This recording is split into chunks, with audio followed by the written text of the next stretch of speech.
যেমনটা কি তোমরা সকলেই জানো, মণিককুটির ময়দানে গঙ্গা পুজো উপলক্ষে একটি অষ্টপ্রহরের আয়োজন করা হয়েছিল। আজ ৩রা মাঘ আর আজই এই অষ্টপ্রহরের পরিসমাপ্তি। তারই কিছু মুহূর্ত আজ আমি তোমাদের সামনে তুলে ধরলাম।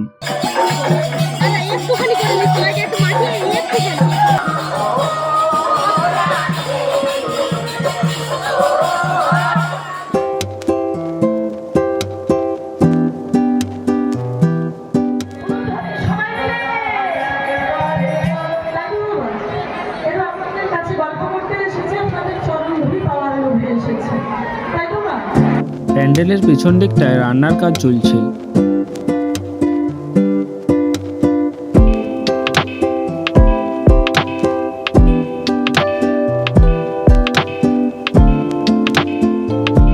কিছুক্ষণ পর আমরাও খেতে বসে গেলাম।